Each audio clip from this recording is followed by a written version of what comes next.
We got some cash in here. We have got so much gear, so much gear. I just hope we have an idea how to use it all. But we have, I think I tallied up, a £38,500 worth of kit.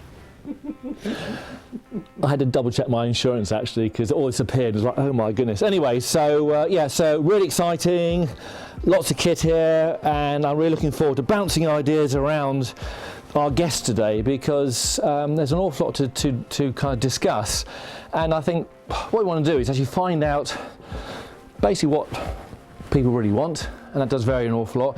And we've got kit here which varies from, I don't know, 700 quid to about £4,500.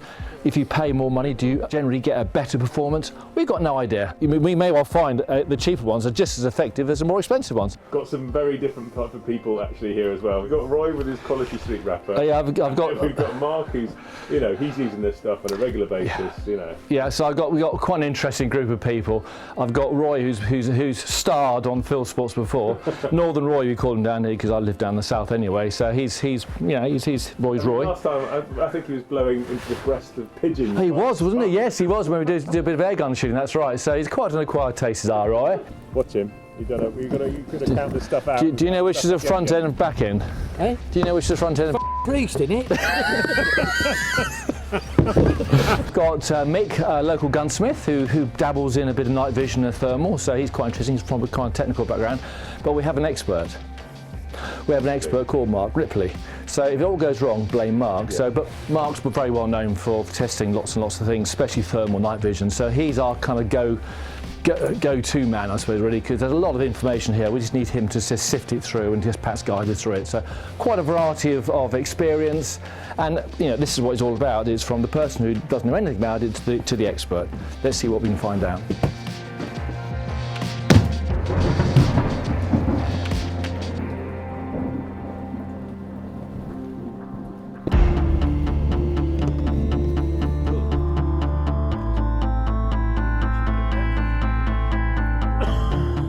No, that's horrible. Right, guys, we've got here, there's 5 scopes here, and they're day, night, and I think we've got a bit of a swap over as well. Yeah. So Mark, okay.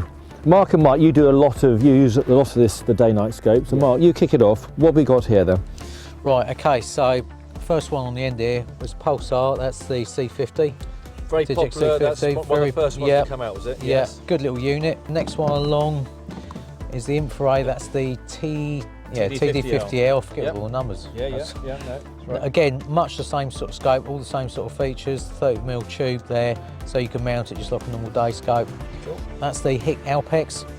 Again, been very popular. Slightly cheaper this one, but equally you've got the same kind of features there. So another nice little unit. That one, what's that? An 18? That's the 18 Yeah, next side, yeah. that's So right, yeah. I've not had a lot of experience with that one, to be honest. But Anyway, a budget, I think it's a budget. scope, Yep, that's fine. and then we got the odd one out there because this one's thermal. That's the Pulsar Duo. So you've got a day screen on it. This little bit on the top there's digital day screen, and then you've got thermal as opposed to night vision. Okay. Okay, Dave, we can have some fun now, aren't we? Well, yeah, I think we should. Now I think, right, if you set them up and we put them through the glory board, yeah. I think Mr. Ripley's going to have a fair idea what he's I dealing think with, so, and yeah. I think Mike's going to have a fair idea. However, the joy is Roy. Yeah. So he was going to give us a sort of really simple feedback on what we're actually looking for. Yeah, I think so. So I think we need to have a bit of a giggle. Pop them over, shall we? Yeah, let's set them up. Because they need to be sort of roughly focused, Yeah, don't I think they? so, you that's get- right. oh, well, Yeah, you have a go as well, yes, right. So play with a couple. Yeah, I've got the. Oh, it's always helpful. I like the marble effect, Tim. Yeah, that's right. It's off my my new shower unit actually. So yeah. Right. There are peepholes in your shower. That's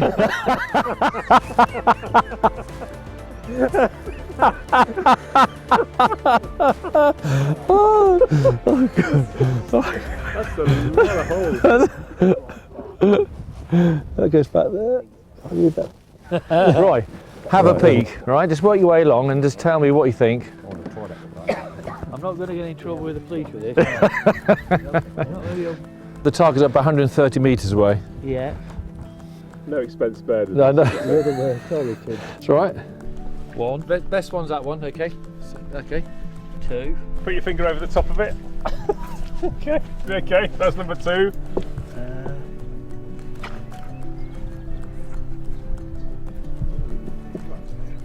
3. Put your finger over. Okay. And that's 4. Okay, cool. No problem. Yeah. 1, 2, 3, 4. Yeah. All right. Yeah. Okay. Right. Go. 4 day-night scopes here. Yeah. Work your way along them. Okay. And we want to know from 1 to 4, basically. Really? Yeah. Okay. All right. I can adjust them around the back for you. Not sure what's going on with this one. Oh, hang on. Oh, yeah, that would help. Thanks, Tim. Put your money where your mouth is. Okay. This one's brighter in colour. Okay. It might just be how it's set up. Okay, so this one's brighter. Yeah. Okay. Right. This one you think's brighter. Yeah. Yeah. Yes. And Colours are more vivid. yes. Yeah. And this one the same. Yeah, no, I'd probably go with that. Really? Yeah. Okay. Fine. So you go for that one. 1, 2, 3 and 4, middle there. Okay, fine. All right. They're all pretty decent. There's not an awful lot in it. I think a little bit of tweaking in the settings and that. Right. They're all pretty much. So as you say, pretty similar. they're all pretty good. Yeah. All right. But if you were to put your money where your mouth is, Which one would I pick? what would you pick? In all honesty, I can tell what they are. Yes. I know, we know that. But, and I've got to admit, I was quite surprised by that. Actually. I was a pretty Oh, you're good right. on that. Yeah, that's right. Again, I think it is because the way they're set up. I Okay, think a little fine. bit All of right. tweaking, because I know. Okay, like I'll tell you what. C50, that's a Tweak- good scope data. Tweak those two then. You just play with those then. To me, these two, I prefer the colours to them. I like those two. And this is still very clear, but there's less colour to it. So I'll probably go 1, 2, 3, but they're very, very close. So, yeah. I think we need to do exactly the same thing before the rain comes in and get all these thermals on there and see what we can do, yeah? Okay, let's crack on.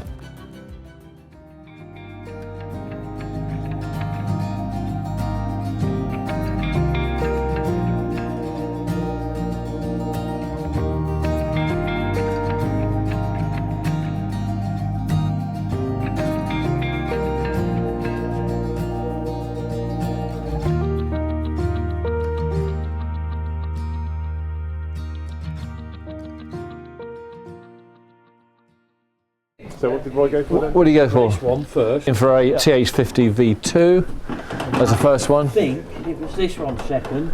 So in for a again, that's a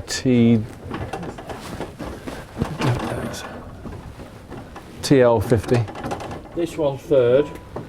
Pulsar, That was four, Pulsar but the Thermion third. And Fourth, the rest were just fourth was the infrared and clip-on MAH50. yeah. The rest were very similar. Okay. Number 1 and number 2 are both pretty good. So Mike has gone for Number 1 is the tube TH50v2. Number 2 he went for the infrared add-on, and number 3 he's gone for the infrared TL50. Okay, so That, and then this one and this one. I think they're all pretty even, but they definitely, out of that lot, for me, I reckon they're pretty even, them three. And I think they're... if you okay, hang on. No, I think probably actually that one, this one here, would be mine. Okay, so Mark's going for the So that- infrared TH50 version 2. Then you're going for the second one's the That would be the infrared second one, yeah. TL50. Then your third one's the far one, which is the That's infrared. the add-on, isn't it? That's the add-on. Which one's that? MAH. Yes. Yeah. Okay, interesting.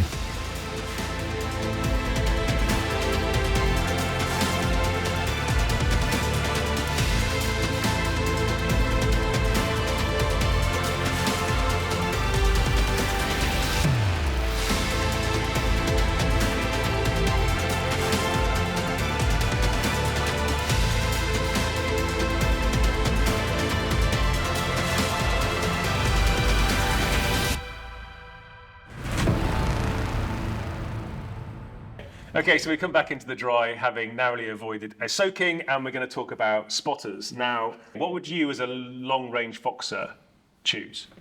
There's a couple of units there that obviously I use the mergers anyway. That's my sort of go-to bit of kit. Are these relatively new from Pulsar? Yeah, they're new. Yeah, I think that's the latest model you got there. So the beauty of that is you've got a laser rangefinder on there, which is a massive advantage to me when you're out on open hills. So you know, obviously, how much closer you need to get to whatever before you take the shot. It's also having the double eyepiece is a bit better on your eyes. It's not such a strain as what sometimes it can be with a monocular. That said, I do like the Hick one here, the Falcon. That's a nice unit, very, very sharp, nice and easy to use, simple, 3 buttons on there and the power button. So yeah, that's quite sort of intuitive to use. Again, I was quite surprised by that Thermtech as well. That's pretty good image on that for what it is. Yeah, look very good. Do you find some of the imagery as you describe it as smooth? Yeah. I describe it as quite oily. There's sort of like an oily sort of. I mean, I find out of all of them, I think the Pulsar's image is slightly different to. It's quite it's quite distinctive. There's a distinctive look to it. But Yeah, anyway, that's more aesthetics than anything else. How about yourself, Roy? You use an Axion. This is your Axion. That's my Axion, yeah. But you and Mike have talked about range finding being super important. That's the only reason I use this. That's why I wanted this, because at night it's difficult adjusting yourself to range. During the day, you know, because you know your ground, but at night all sorts of things can change. And I like to know how far, because if I'm going to shoot at an animal, I want to kill it. I don't want to wound it. Yeah. And I want the bullet in the right place. So maybe if you had these, you see, you would avoid using. That's right. This. Yeah. Now, we featured. Sorry, I have to bring this in. We featured this on a show that I did with Tim. Now we did bring some other Quality Street here, but the Quality Street have actually changed their wrappers, which makes life a little bit more difficult. So that actually is, we won't. No. They don't do those wrappers anymore. But explain. Pulsar to put that into an eyepiece or something. So that's your. I asked. This is a filter that you use. That's the filter. So you would normally do. How would you?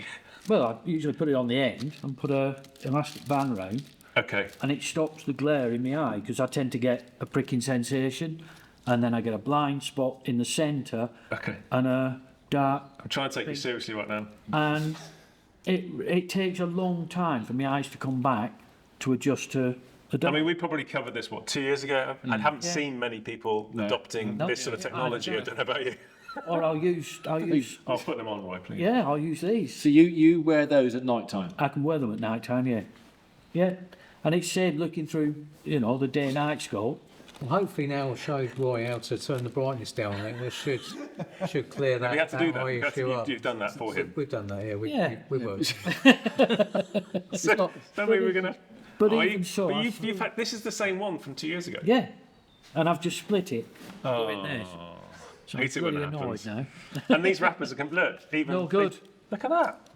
Waste of time now. That's terrible. Right. So, Mike, you too are a rangefinder fan.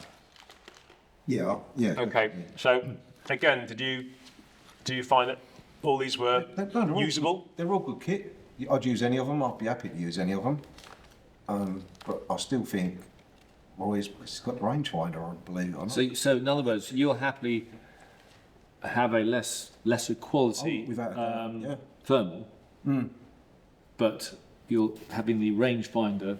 It's just as important in some way. I only want a thermal to spot and then to stalk into Okay. it. So once you've spotted it, you stalk into it, and then if you're looking at deer shooting, then obviously it's going to be in the daylight hours, so you can switch the glass. You haven't got to have a day-night scope. So yeah. So this is more for foxing, probably. If it's for foxing, then again, Mark will tell you, he'd probably use a rangefinder All the time, yes. But if you're deer stalking, it's probably less essential to have the rangefinder on it, probably because you're not going to take too long shots. Okay. Okay. Can we talk about prices? Does anyone know about the prices of these things? Right. Okay. Okay. You've got a So sheet? I have got my. Special I got this right. So I think the merger. This is the new Krypton and the new merger that's come out. £4,600. Ouch. Helion 2 is the Pro, Helion 2 Pro. That is £3,400. Thermtech is £3,000. Then we've got the Hick, £2,600. Okay. then I think from memory this is about I think it was about 2,000. So all these are retail. with the These are range. retail prices. That you obviously get them cheaper from your suppliers, but so there's a huge difference between the merger and say Roy. So it's So so we're talking twice the price. It's doing the same job, but you could say the same about any scope, for example, sitting on top of your rifle. So what are you buying? What are you paying for? I mean, it feels different. It does feel different. It's but for many people, they just want it to do a job, don't they? So it's a tricky one. It's a tricky one, and people will maybe think that this is going to have a higher second-hand retail value as well. It will hold its value. I mean, what is the second-hand retail market like? I don't know. I think when thermal comes up, anything under sort of £1,500, it gets snapped up because people are looking for things like the Helions and that, where they're going second-hand because they're a good little unit and they last. So what will the drop-off be between a new price and a second-hand price? I'm probably asking beyond your understanding here, Mark, but yeah, I guess it depends on how much wear and that's gone and whatnot. but it doesn't clock hours, does it? Does it clock how long? Do you know what I mean? How? I don't know. To be honest, I don't know. Yeah. Okay. No. I think it totally depends on what you want out of your optics or your thermal, really. Yeah, I mean, things like the mergers and that, they're great because you've got certain advantages like the double eyepiece, you've got the laser rangefinder, got a good quality sensor in it. So, but yeah, it is what you want. What you want to spend on a unit, isn't it? Really, I guess you're governed by price. But a lot of these names are well established in the country now. I mean, some of them are relative newbies again for the shooting world. But we've been sent some Thermtech stuff. Haven't seen this before. Mark, you haven't used it before, have you? None of you guys have used it before. I've seen it, but not used it. I was just looking out probably 300-400 metres to that farm next door, and we saw a bird, didn't we, on a telegraph pole on the wires. And that was, they were all actually really impressive, picking that up. But that was, I don't know, probably 500 or 600 metres away, but impressive, isn't it? Yeah. Really impressive. But you've got quite a busy area around the £3,000 mark, is that right? If you've got the HIC, you've got the Thermtech now, you probably have the infrared as well. We haven't got the infrared. We haven't got the infrared spotter, have we? But again, that's sort of all part and obviously the XP50. and then you're going up and going up again. Yeah. So there's. But what is the cheapest sort of spotter on the market? I mean, it's sub grand, isn't it? Yeah. I think to a degree you get what you pay for with stuff, but to a point, and then I think you go over to extra features. So if you just want to spot squirrels in a wood or something, then a cheap £1,000 kind of unit is going to get you there. Whereas maybe if you're looking to get the absolute max out of it, ID stuff at 200-300 yards. Sort of fairly easily, then things like the mergers or HIC stuff and that is going to get you out that bit further, and but you pay a premium for it. Yeah. Okay. Now we had so the day-night stuff that seems to have become really, really popular, and it seems to be the right price point because it sounds as if people are selling a lot of these units. Very popular with Foxes again, Mark. And it appeals to a lot of people because you're in that sort of £800 to kind of £1,200 price bracket. There's a lot of advantages to it if you haven't got to chop and change scopes necessarily because you've got the day mode. So if you primarily shoot at night and then occasionally shoot stuff during the day as well, you've got the best of both worlds in the one scope.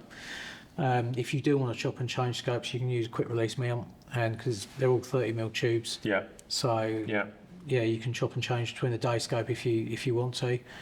There's a lot to be said for them, and for the money, they're really good. Okay, so again we're talking about the £800 mark for certainly for the infrared and the HIC micro, and then the Pulsar, everyone and the Pulsar, of course, and then everyone was a bit surprised by the quality of the image. Certainly they got through the ATN. Yeah. So that's cheaper. Tim? Yeah, it's £550.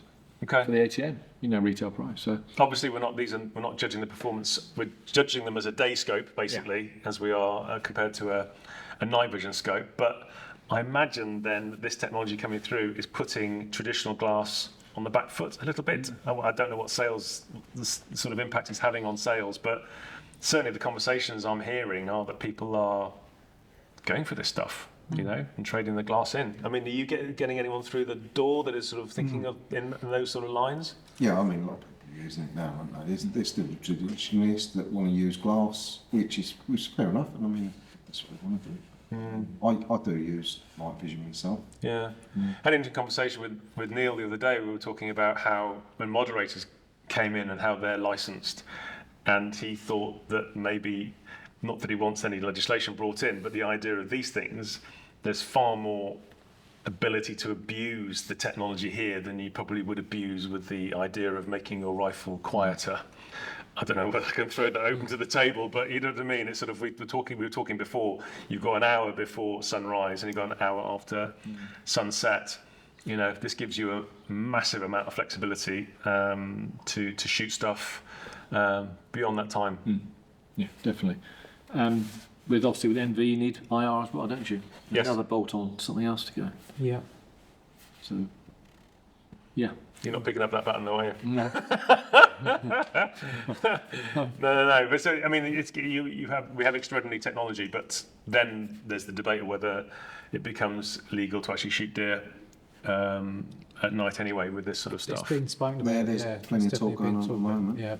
Because I think with the numbers they've got, it's sensible. and with the pressure being, I mean, they are nocturnal basically. Yeah.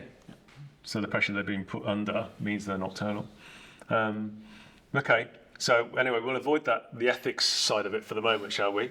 But the other thing again that we've just tested with the Pulsar was battery life. So we've got a Pulsar unit. It's not a new unit, but it's a new battery. It's a new battery. I've charged the battery up overnight, and one of the things which Pulsar are especially very passionate about is that the battery life is all well and good saying that 10, 5, 20 hours of battery life, but when you put them into extreme conditions, the battery performances do drop quite a bit. So we can do a bit of a test. Fully charged up. I've just checked it through the screen. It's showing completely full up. So I'll turn that off.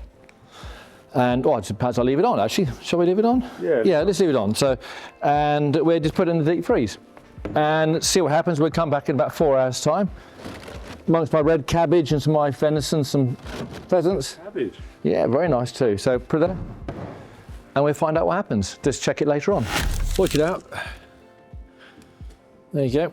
And I left it on as well, so it's on, and it's 4 hours in the freezer, so it's all a bit frozen up. In fact, I can't see a thing at the moment. It's all frozen. I guess let's turn itself off. That's fine. Okay. That's a very interesting observation. So the battery was showing full, and now it is showing, I would say, about 30%. So that demonstrates how important it is actually to make sure you have good quality batteries, because it's just shows you how quickly they can degrade when out in the field. So I don't know how cold it is actually in a deep freeze. Is it minus 10, maybe a bit more? It tends to be minus 20. Minus 20, so that's in minus 20. And you can see by my poor helium there, you can see it's quite cold, bless it. Anyway, so I think batteries, the quality of batteries is absolutely imperative. It just demonstrates actually 4 hours in minus 20 how they can degrade more than 50%. Did really well. Yeah. Do you think it's come back? I've tried it. I've actually put it in my pocket to warm it up actually. So we put it in there for about 4 hours, minus 20 odd in the deep freeze. But yeah, so it dropped in 4 hours about 30, down to about 30% from 100%. So That's not bad going. Yeah. So yeah, how's your action work battery-wise? Are you happy with that? Yeah, it's fine. Brilliant, because just take it out, stick the other one in, that I've got, but I don't think I've ever used 2 batteries a night. Okay. I've only used 1, but it's just nice to have 1 fully charged. So you've got the spare. Or if, if I you think need you always forget, don't you, the charge of, not don't you really, so. Yeah. That's still at about 35, so I think it's actually gone up a fraction more. Okay, but it had a bit of a hammering, so that's not Yeah. bad at all, really. Because one of the complaints I've heard is that you go out and it's like, oh, bugger, it's it's just lost its charge. Now, a few of you guys were talking about the fact that if you've got an internal battery, there's absolutely nothing you can do about it apart from bring your charger along with you. But you mentioned there was a couple of brands actually, or a couple of units that will actually take batteries from, just standard AAs or 123s or AAs. But just to pick up on that, on some of these ones that have got internal batteries like the heat micro and stuff like that, you can run them on an external battery pack, so it's not really too much of a drama to drop one of them in your pocket and just plug it into the side. So that, as a backup, if nothing else, like you've forgotten to charge it, whatever, having one of them power banks in your pocket and doing that is a good get out of jail free card. Okay. Yeah, and a lot of things as well, if people put them on standby rather than leaving them turned on. If you just click it and it can go on standby rather than leaving especially it with fully on. scopes, definitely. With scopes in particular. Then when you press it, just one click again, it's back on and working. So, But are you generally pleased with battery life when it's normal operation? Have you been caught out? No, you're not. No. I always think that being able to carry a spare battery is the answer. Having something with a built-in battery, even though he says you can take a pack along with you, batteries, by their nature, have got a shelf life. The more you charge them, the more you discharge them, the more they deteriorate. So with rechargeables or even shop-bought batteries that you push in, you're back to square one again. You haven't got to worry in 2 years' time. If you're laying out £5,000-6,000, you don't want in 3 or 4 years' time. So, well, getting 2 hours run out of mine now. I used to get 4 hours. What do? Do you send them back to manufacturer? Do they replace the batteries? What's the cost?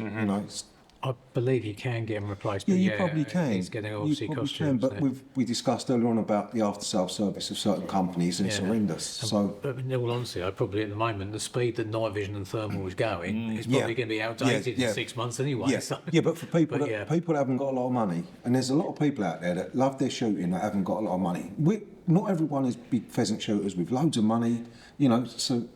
I think it's funny though, because we are sort of, 4,000, 3,000. Yeah, that's a car. Yeah. In fact, you're right. In fact, a lot of people I see shooting, their cars don't even cost that much. Yes. So and that's probably why a lot of these scopes, like the sort of £800 or £1,000 bracket, have suddenly become so popular, as people are thinking, well, actually, Finally affordable. That is affordable. Yeah, I can. But there's lots of. I mean, there are deals. I know, for example, Scott Country. I think they do They just make some deals. Yeah, I mean, another one, we haven't actually got one here, but the Sight Mark Wraith. I love that scope, and I know Roy uses one as well. I think they're a brilliant little unit, and I don't know what they go for now, but they're pretty cheap. All the powered add-ons, there's another little cheap. There are sort of budget options for people getting into it. Yeah. Well, you can go for the pod. It's got a built-in rangefinder and IR built in. Yeah. £800 around Amazing, that, and now good little scopes. Yeah. And I think almost we do get sort of, blinded by the fact that this stuff is really, really, really, really expensive. When you're considering what you'd have as a rifle setup, for example, even buying a shotgun, this stuff is, and so is it necessary? Is it almost like a situation where you've got this sort of arms race with foxes? Could you do the foxing you do now without this stuff? Yeah, you'd work a lot harder. Yeah, I could, but ultimately this gear does give you an advantage. And I think when we're talking about sort of price and what you'd spend, someone that's shooting rats or something in a barn isn't going to go out and buy a sort of £4,000 thermal scope when they just use a little powered add-on or something like that. Whereas someone that's maybe out, protecting sheep or a gamekeeper and stuff, £4,000 for a scope, if you know that's going to get you out there, it's going to do the business and you can rely on it, then that's every penny of that is worth it. Yeah. The more people use this sort of stuff, the less shy foxes get when you put a lamp on them. Because, foxes go lamp shy anyway. So if people use this stuff, the foxes will think, what's that? There must be a car light then. Nobody uses lamps. So the people that can't afford this stuff are all going to be okay. It can still be it still works. A lamp still works. There's nothing wrong with it. Yeah. It does, yeah. And in fact, even lamps have got better. Like, yes, take like those little LED like wicked lights or something. Fit on top You've got of a nice the little compact thing, run on a 18650 battery. Yeah, and brilliant. it's bright, tight little beam, way better than the big old lamps we used to lug around with a car battery and all the rest of it. So it's there's some big changes all across the night shooting market, I think.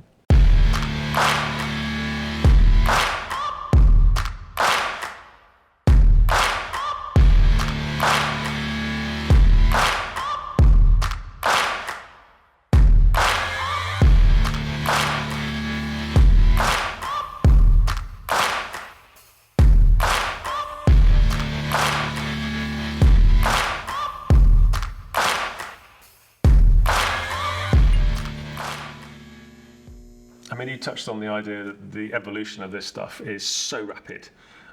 Just keeping a track of the names and what it all means. I mean, we did a series with Scott Country probably about 12 months ago, where we do a lot of the sort of myth busting and talking about the names and a bit of the, you know, relevant technology and stuff. So that's worth a watch, and we'll put that on a playlist for people to look at. So the reason why that's called a TH50, for example, or, you know, any of the names explained, and why they sort of click and make funny noises halfway through an evening is always is also useful to find out why it does that. There's nothing wrong with it, it's just recalibrating. But that stuff is definitely worth a watch. But yeah, I mean, do you feel that almost this is coming too thick and fast, and the fact that you know, we talk about second-hand prices, the fact that it comes through so quickly that they don't hold their price because it almost becomes defunct. You know, the speed of change is so rapid. I think it's a disadvantage, and I think that's probably why you need to buy, you know, cry once and buy once type of thing. Buy something reasonably good quality, well branded, a well-known brand, and so therefore, because I think you probably need to renew quite regularly. But that's good because it gives a second-hand market. It gets people to be able to. Well, the trouble start is when you, like us, we use all this stuff all the time. So you see all the latest thing that comes out, and you think, I've got to have that. You know, whereas if you haven't seen it, you know, you don't want for it, and you're quite happily still using something that you using 5-10 years ago and getting the job done. So sometimes it's what you see on social media and everything else that that keeps that momentum going. Because you were talking about the infrared TH50, and there's a V2. That's the V2, isn't it? Yes. Yeah. So, but you like the TH50, but I love it. Yeah. But then suddenly got excited about the V2. Oh, yeah, I have. Yeah. I feel really excited about that. So, But again, is it that much different? There's a few little extras on it which are appealing to me, but yeah, I mean, ultimately, to be honest, all of the infrared thermal scopes seem pretty good, even like the TL35. Well, I mean, to be honest, our blind test now, you know, for people at home, you know, we understand there was going to be flaws in that test. It was really just getting an impression of what that screen looks like, how it, you know, what it looks like through the, you know, where the image is clear and all that sort of stuff. But the infrared did do pretty well, actually. I mean, Pulsar did pretty well too. In fairness, obviously, you know, how things are set up. Makes a huge difference. I mean, you go, well, it's dark for a reason. You've got to press this button a few times. So yeah, we get that. Kind of adjust things to how we like them as well. So when we do like a broad thing like that and we've got them all set up, that might not necessarily be how I like my scope set up. It might be completely different to Royal Mike, you know. No, absolutely. We've got to be fair to everybody. But essentially, we did ask at the very start. Overall, it kind of, at the very start, it's like, is there duff kit anymore? And I don't think there is duff kit. Is there? If the one, I mean, almost, is it? I mean, talking to Roy a bit here with your very basic phone that you still have, there's too much stuff on here and you only use 10% of its capabilities, maybe, you know, we're talking about it could, less is more in certain things. I think that applies to all sorts of stuff when it comes to tech. Your eyes like a certain thing, you get used to a certain thing. When you change that, it looks different. So you tend to stick with the same, so you never bother to change it. Yeah. Obviously having other bits like the rangefinder and stuff like that, and obviously you need brightness up and down, but other than that. The thing is you use a lot of this stuff, I mean, you probably, again, are you able to flip from one to the other? Do you find them all now relatively easy and straightforward, and you know, to work through? Are they all following a sort of a very similar methodology? I think particularly if you pick something like a Pulsar, like the Pulsar menu system, even with their spotters and their scopes, standardised, very similar menus. So yeah, I'm quite happy to work through menus of these without too much ado. I don't need to sit and read the manual. I can just. So so Roy is going to choose one of these units, and sorry, Roy, I'm sort of feel like I'm picking you on a little bit here, but for all these units you've got in front of you, you obviously don't know the Thermatech that well. Is there one that's easier to set up than others? Do you find one a bit more straightforward? To be honest, I think probably one of the easiest sort of menu systems that's work is the Pulsar. I think I do like the Pulsar menu, and it's very simplistic, you know. So yeah, I think probably the Pulsar have sort of leading the way as far as that. And when it comes to zeroing, which you know, it can be a bit of a pain because again you've got to take your dot to wherever you go. I think they all use much the same sort of system, but I think probably again the Pulsar is their whole setup across the board is pretty easy to use. Yeah. Okay. I think we've all got used to over the years Pulsar way of doing it. So it's, Maybe that's what it is. Yeah. you know now, but as you say, as you go across the other ones, actually they work on a similar they're not vastly similar different. way actually. So Yeah. you know, it's just the digital way, I suppose. But I right? do find the Pulsar's easiest to zero, and that, yeah, normally literally within a few shots you can get them on the target. Yeah. We're offering a lot of clarity here for people who's like, who probably want us to go, choose that one, or choose that one, or choose that one. Because there is so much choice they've now, all isn't got there? their pros and Yeah. cons. Okay. There isn't necessarily a better one there. Yeah, each have got advantages, disadvantages, and people, again, it goes back to that, you know, we all have our own certain sort of needs or likes on products. So, yeah, I think... Because the applications are so vast, aren't they? Obviously, with Yeah. the we can only shoot certain quarry with the thermal stuff, but again with the day-night scope, I mean your options are everything really. Yeah? There's nothing. I mean during the daytime you can shoot anything with it. Yeah, but thermal's coming that way now. Thermal's getting much better. Yeah, definitely. Once upon a time, thermal was just really for night. Yeah. Now you can. I mean, we was looking down the range today, and you can see the target's pretty clear. Okay, so a question for you. I was filming with Paul Childley, and we were looking at what we thought was a fox. We weren't sure. And there was that element of doubt. Do you think at the moment there's anything out there that's... It was a cat, by the way, sorry, I'm moving on here. So it was a cat, we didn't obviously shoot it because we had both night vision and thermal, we could check and double check, and also we had binoculars as well. But what I'm asking is, the quality of the image now, is any of this stuff make you feel 100% that you know exactly that is the animal you're shooting?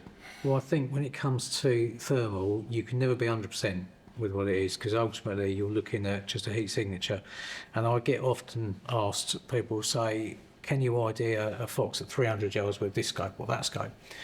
And yeah, you might get certain scenarios when that fox is walking sideways, nice clear night, perfect conditions, everything else, and you go, yeah, it's a fox, I know it's a fox.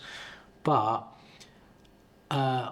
it's not all based on image. When you're looking at foxes, badgers, hares, they've all got certain ways they move, certain characteristic body shapes, like a badger, very like curved, arched back, lower to the ground, more compact, and generally brighter in a thermal as well than what a fox is. Okay. So there's lots of little sort of things that I think it's more perhaps, should we say, experience teaches you to ID things that bit better. But yeah, there are scopes there that are clearer than others, definitely. I mean, using a day-night scope and using the thermal, when I went out, a little bit of mist came down, could see everything still with the thermal through the mist. Yeah. Put the day-night scope on, you can't see a thing. Yeah, that's a good point. You can't see anything. But didn't we have an issue when we were at a misty morning once? That was with thermal. And we couldn't see anything with the thermal. Yeah, we could see with thermal. Yeah, we saw you can through it. still We see- saw through the fog. Yeah, I wasn't think it? sometimes the thermal, yeah. the image will be degraded a little bit. Yeah. You know, you might not see all the background so much, but you'll normally be able to still point. But that amazed me that I could still see what I was looking at through the thermal. And when I got, oh, there's a fox, right, pick it up. I can't see. Oh, bloody hell, I've got. Is there something gone wrong? No, couldn't see anything with the day-night scope. Definitely, yeah. Do you think that people need training to use a thermal then? Do people need to be, or just need to be very, very cautious and I careful? think be very, very careful. Yeah, I think that's the answer, isn't it? Is if you're not 100% sure, don't take the shot. Simple as that. And that's always been the same. You know, night time with the tools, whatever you're with using, the lamp. you never. Yeah, shoot we've a pair of all got eyes. the stories like not too sure. Think, oh yeah, thank God I didn't do that. Yeah. You know, exactly the same. Yeah. Exactly the same. Yeah, I think that's just, as you say, that's true across the board, whether you're using night vision, thermal, whatever. If you're not 100% sure, then you shouldn't be taking the shot.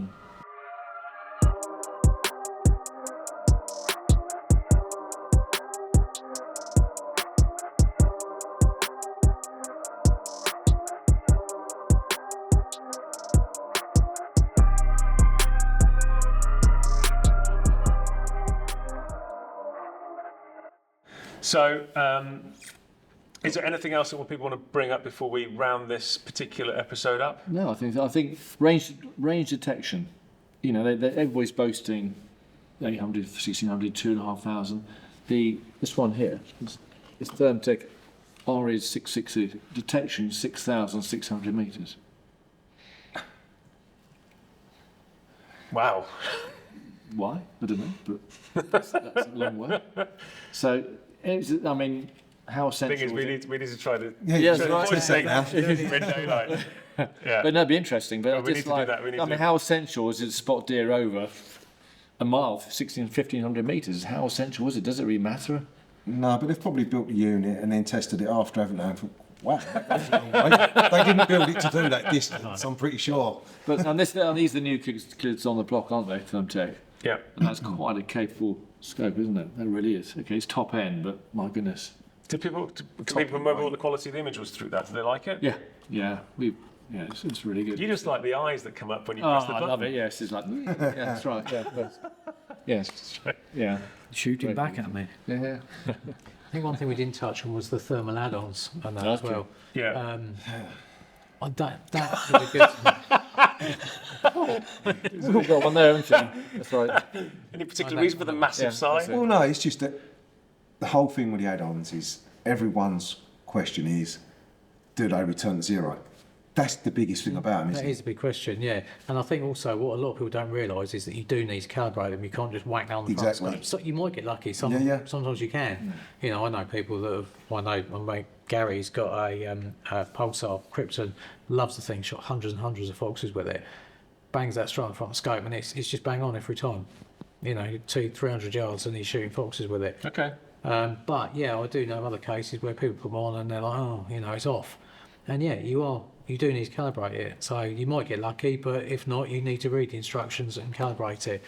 But they do bridge a gap though between people that want to use a traditional day scope, but again, they want to go and shoot something at night as well. Yeah. And they don't want to be messing around swapping scopes and No. changing their optics. So they are definitely a good bit of kit. I think it's. I always thought they were going to be too heavy. I thought they'd really, really weigh you down. But it's. I don't know. They get a little bit more compact. I mean, like that infrared one, that's quite a bit more compact than like the Krypton. That came out quite a while ago, and that was good, and still is a good unit. But Are you swapping stuff over? Are you using sort of fast mounts and moving from a day scope to a? Or you've got a dedicated. I've got my 260, which I use for longer range stuff with day optics on it, and then I've got a 223, which I generally use at night with a TH50 set on it. But that said, I do sometimes use add-ons like with the 260. If I think I'm going to be shooting somewhere, I'm going to be stretching the range out. Okay. I might put an add-on on that. So yeah, it does give you that option. Do you think you'll go for a thermal scope when you save up your pennies? I honestly don't know. I still want to use a bit of fieldcraft. I still want to use, my wits as much as anything. I couldn't be without that now. Really? No, not at night. Not. And that, of course. And you wouldn't be able to because you've only got one wrapper left now. And stop making. My God! So if anyone's got any quality street wrappers, does it have to be purple? Can we? I mean, there is. Look, we got yellow there. Try it. I don't know. I just use purple because I like the sweets anyway. So I like the chocolate. But where's it? Okay, so let's leave on. Where's it going to go? I mean, do you think prices will fall? Do you think they're going to get? I don't know. The add-ons are going to get smaller. Whether you're going to have actually more traditional scopes, so you can just press a button and suddenly it's a thermal, then it's back to a normal glass scope. I don't know. We've already got that kind of coming out with like the Pulsar Duo, where you've got the thermal and digital image combined. But I think that is where it's going to go from here. I think we're going to start seeing things like night vision, thermal, day optics, maybe even glass, traditional glass as well combined. I know there's a few manufacturers that are starting to do a few bits with that. I think that is where it's going to go. It's going to be combined stuff. And probably we'll see prices just go up. I think there's a lot of units that are coming out now. I mean, I used one from Infrared the other month, and it was like 13 grand or something for this scope. And you're just like, and your impressions of a 13 grand scope? I would stick to my TH50 for the simple reason that I mean it was good. And if you've got that kind of money and you want the best, then that's what it is. Okay. But ultimately, is it 9 grand better for me? Your TH50 does the job. I mean, you could do the same job with an Alpha. I'd like to see the prices coming down and the technology coming down. So I don't want different pallets. Whoa, slow down, everybody. Just slow I the heck don't down. want different pallets. I want a black and white scope, be it thermal or whatever, a black and white scope to get me out there. I get outside, I turn it on, and it's on. That's it. I don't want to film anything. I don't I'm not want. coming with you then. I don't want different pallets. What are you saying? Well, that's why I'm telling you, David. I don't want any of that. I just want a bog standard thermal scope, turn it on, and off I go. So do you not use day-night on your rifles now then? Do you not use day-night scope? I've got a day-night scope on my 1.7, yeah. You have? Yeah, And how do you get on with that? fine. Yeah, fine. But you don't feel the need to switch up to thermal. You're happy with the day-night scope? At the moment, yeah. You know, I'm with you. I don't Yeah, use at the thermal as a moment. scope. Yeah, don't use you know, when I thermal go out scope. deer shooting, I use normal glass. Yeah. But yeah, not foxing and that, I can use the day-night scope quite happily. But moving on, if you look at some of this, the more expensive thermal scopes. Good bits of I kit. mean, I think that is fantastic. Thermal spotter, thermal scope. I mean, that's probably Yeah. the ultimate. Well, the thing is, you've got no IR to give you away. Yeah. Definitely foxes are Exactly. IR shot, well, not all of them, Yeah. but there definitely are some. The other thing with IR, sometimes it bounces back off of trees and foliage and things, stuff. yeah. So that's a downside to it. But then there's pros and cons to both, because equally night vision you get that better identification. Definitely, with it. yeah. It's You can cheaper. Yeah, and you can see any You can see anything that might be in the way. yeah, you can't with thermal. So yeah, there's definitely, you've got to weigh up, there's pros and cons. But I do think though that thermal is getting to that point now, because I was much like Roy and Mike and that, I was just spotting with thermal, night vision shoot with, but now I am going over to that because I haven't got to have the IR set on top of the thing. It's one more thing so you've got to turn on, set up a line. I can just go out, turn it on, bang. Perhaps if you're a fox shooter who doesn't shoot anything beyond 150 metres, the film will be fine. But if you're stretching the barrel, if you are going longer range, the night vision is probably more suitable for longer ranges. But as the thermal improves, Possibly. I mean, I've shot foxes with the TH50 350 yards with it, so it's Capable, more than capable. can do it. Yeah, definitely, without a doubt. Wow. Okay. Anything else before we wrap up? Thank you very much, gentlemen. Hope you found it useful as well, being able to compare all this stuff. Yeah. Yeah. Excellent. Plenty of things on the Christmas list. Oh no! Don't do that. Don't do that. And on that bombshell, thank you for watching Fieldtester.